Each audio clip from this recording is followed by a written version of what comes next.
Assalamualaikum warahmatullahi wabarakatuh. Salam sejahtera buat kita semua, sahabat-sahabatku sekalian.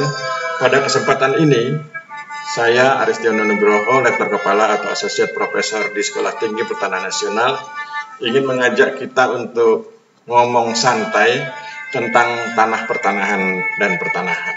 Tanah dan pertanahan. Jadi kita ingin ngomong santai tentang tanah dan pertanahan. Jadi jangan terlalu tegang, jangan terlalu serius, santai saja.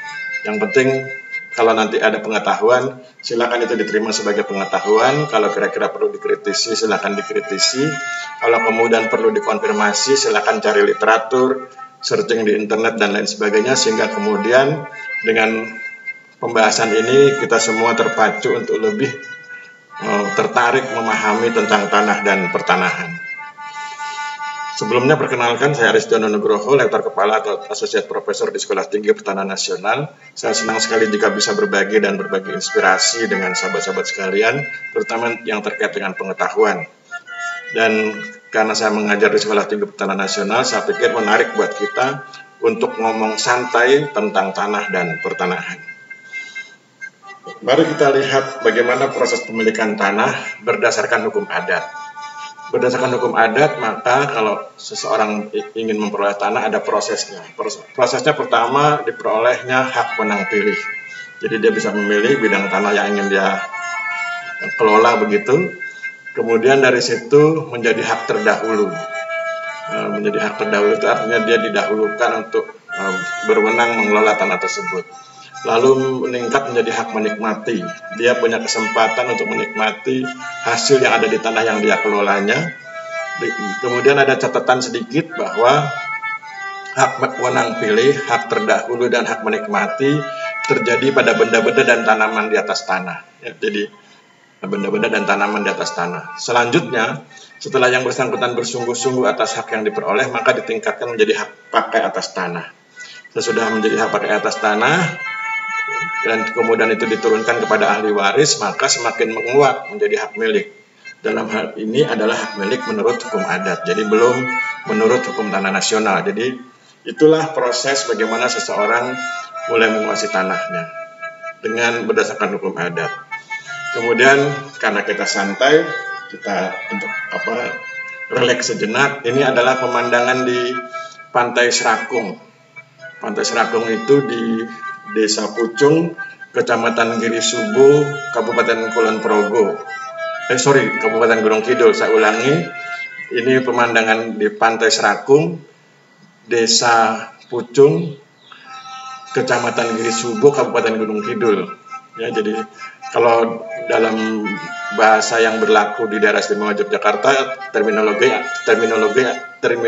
adalah kelurahan untuk desa dan kapanewon untuk kecamatan. Jadi penyebutan berdasarkan istilah yang berlaku di daerah istimewa Yogyakarta adalah Pantai Serakung, Kelurahan Pucung, Kapanewon Giri Subo, Kabupaten Gunung Kidul. Pantainya indah, relatif tenang, agak sepi begitu, sehingga kalau kita datang ke sini kita seolah-olah merasa datang di pantai milik pribadi. Karena suasananya sepi, sangat menyenangkan bagi orang-orang yang ingin mencari inspirasi, menulis buku. Kita bisa bawa laptop di sini, kita bisa ngetik naskah begitu. Kan laptopnya pakai baterai ya, jadi tidak perlu listrik. Kemudian kita bisa menikmati suasana pantai sambil menulis dan lain sebagainya. Atau kegiatan-kegiatan lain yang bisa membangun inspirasi kita. Ini Pantai Serakung, saya ulangi, ini Pantai Serakung di Desa Pucung, Kecamatan Giri Subo, Kabupaten Gunung Kidul. Mari kita masuk lagi ke pertanahan.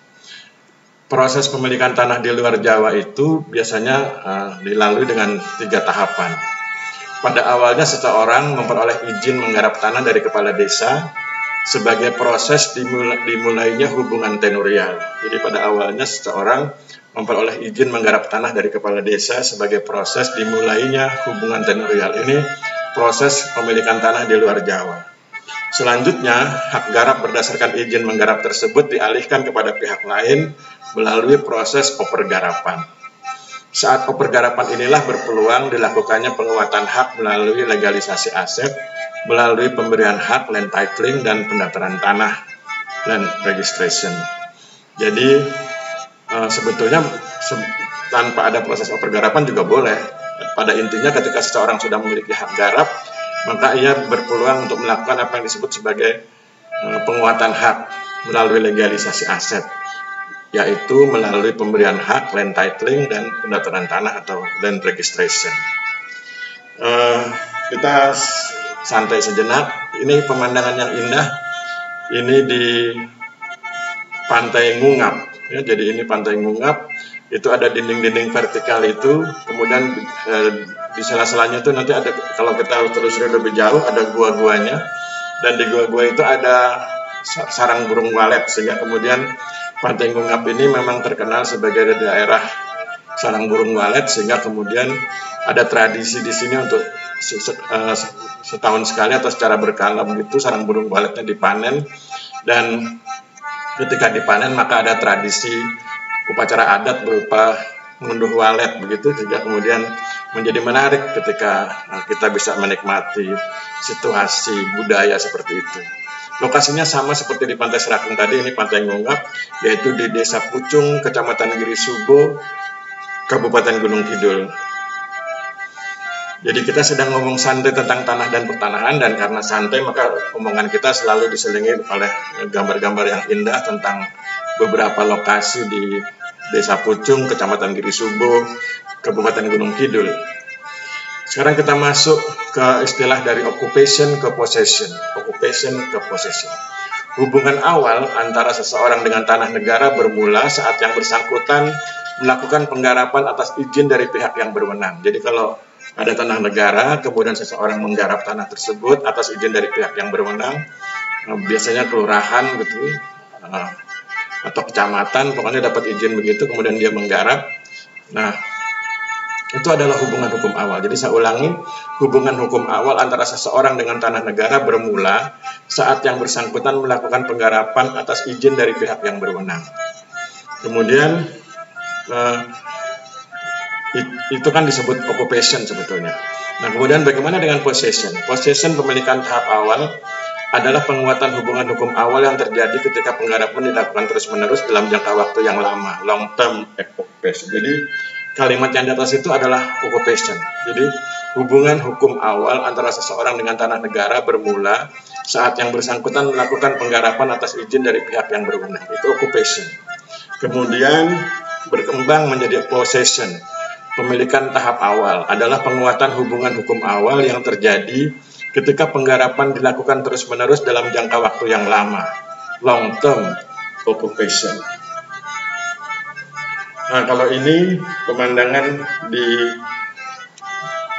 Bengawan Solo Purba. Jadi dahulunya itu kan Sungai Bengawan Solo itu mengalir dari utara ke selatan. Jadi mereka muaranya itu di pantai selatan Jawa. Itu di masa lalu, di masa purba. Tetapi kemudian karena ada lempeng Australia mendesak lempeng yang mencakup wilayah Pulau Jawa itu, maka kemudian Pulau Jawa bagian selatan terangkat, sehingga kemudian Bengawan Solo Purba terangkat ke atas. Akhirnya sungainya nggak lagi mengalir ke selatan, tapi mengalir ke utara. Nah, sehingga kemudian ini akhirnya mengering, tidak ada lagi sungainya. Jadi ini Sungai Bengawan Solo Purba. Bengawan Solo Purba ya. Jadi lokasinya di Desa Pucung, Kecamatan Giri Subo, Kabupaten Gunung Kidul. Jadi kalau ingin melihat Bengawan Solo Purba, silahkan main ke Desa Pucung, Kecamatan Giri Subo, Kabupaten Gunung Kidul.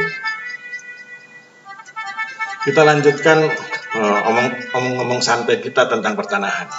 Sekarang kita bicara tentang menuju ownership. Tadi kita sudah bicara tentang occupation. Jadi awalnya seseorang menggarap tanah atas izin pihak yang berwenang, itu occupation. Kemudian kalau long term occupation, kalau penggarapan itu dilakukan dalam jangka waktu yang lama, menjadi possession, pemilikan tanah tahap awal. Nah, occupation dan possession tergolong sebagai tanah negara. Jadi kalau orang sudah occupation dan sudah possession, tanahnya tetap sebagai tanah negara. Jadi occupation, penguasaan atau penggarapan adalah tindakan menguasai, mengusahakan, memanfaatkan tanah negara. Nah, itu baru kemudian bisa berubah menjadi ownership. Apa itu ownership? Ownership itu pemilikan tahap lanjut. Adalah possession yang telah dilegalisasi oleh negara, sehingga hubungan hukum antara yang bersangkutan dengan tanahnya semakin kuat. Jadi kalau ada sebidang tanah negara, pada awalnya orang melakukan occupation, menggarap tanah negara tersebut atas izin pihak yang berwenang. Kemudian kalau dia menggarap tanahnya terus-menerus dalam waktu yang relatif lama, itu disebut long term occupation. Nah, long term occupation itu disebut juga sebagai possession, pemilikan tahap awal, tetapi tanahnya tetap masih tanah negara, kepemilikannya belum diakui begitu. Nah, kemudian itu menjadi ownership ketika possessionnya itu dilegalisasi oleh negara, sehingga hubungan hukum antara yang bersangkutan dengan tanahnya semakin kuat. Jadi bisa berubah dari tanah negara, ada occupation, possession, kemudian ownership, dan itu akhirnya menjadi tanah milik. Kemudian ada juga istilah continuum of land right, adalah proses pemilikan tanah mulai dari occupation hingga possession dan berakhir pada ownership. Jadi proses tadi itu dari tanah negara, kemudian digarap atas izin pihak yang berwenang, kemudian menggarapnya dilaksanakan dalam waktu yang lama, itu disebut long term occupation, dan long term occupation itu kemudian disebut sebagai possession, pemilikan tanah tahap awal. Kemudian possession itu dilegalisasi oleh negara, maka kemudian menjadi ownership, kepemilikan tanah. Kita santai sejenak. Ini pendopo yang ada di Pantai Ngungap. Pendopo ini merupakan tempat berlangsungnya upacara atau acara adat ngunduh walet ketika walet akan dipanen setahun sekali. Nah, pendoponya memang sudah rusak dan kepala desa sudah berusaha menghubungi beberapa pihak untuk memperbaiki pendopo tersebut agar kemudian bisa mendukung kegiatan upacara ngunduh walet. Jadi sarang burung walet itu nanti dipanen, dan mereka bersarangnya kan di tebing-tebing yang curam tadi itu, yang bahkan vertikal, dan itu dipanjat dengan menggunakan tangga-tangga bambu. Jadi memang cukup mendebarkan dan sebetulnya menarik untuk dilihat. Maka itu kemudian sebelum dilakukan mereka berdoa memohon kepada Allah Subhanahu wa Ta'ala agar diizinkan, diberi keselamatan untuk memanen sarang burung walet. Kita lanjutkan ngomong santai tentang tanah dan pertanahan. Sekarang kita bicara tentang tenurial dan tenancy.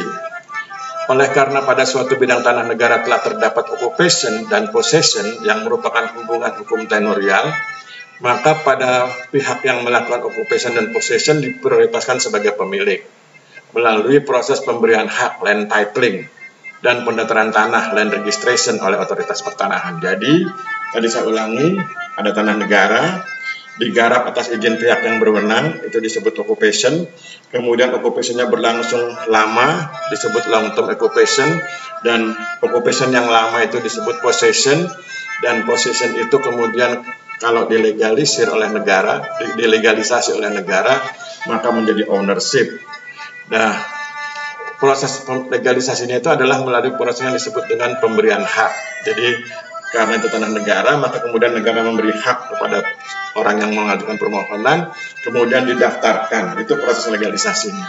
Sehingga kemudian menjadi ownership. Sudah diberikan hak, kemudian didaftarkan, itu maka muncul ownership.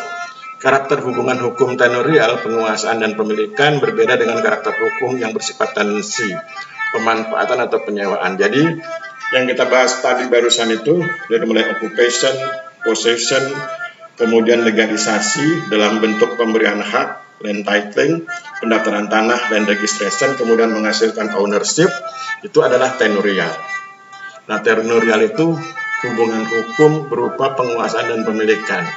Nah, selain tenurial ada juga dikenal istilah tenancy, hubungan hukum pemanfaatan atau penyewaan. Jadi kalau kita memiliki tanah, kemudian kita sewakan pada orang lain, itu tenancy.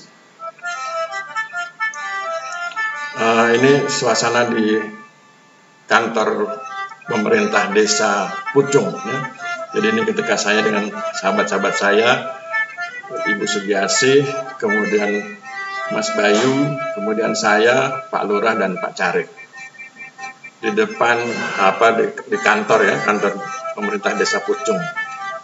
Sekarang kita masuk lebih detail tentang tenurial dan tenancy. Perbedaan tenurial dengan tenancy sebagai berikut. Tenurial merupakan hubungan hukum antara seseorang dengan tanahnya yang berupa penguasaan dan pemilikan. Tenancy merupakan hubungan hukum antara seseorang dengan tanahnya yang berupa pemanfaatan atau penyewaan. Tanah negara adalah tanah yang dikuasai langsung oleh negara, yaitu tanah yang tidak dilekati hak atas tanah, bukan tanah wakaf, bukan tanah wilayah, dan bukan aset barang milik negara atau daerah. Kita kembali melihat suasana indahnya pantai Serakung.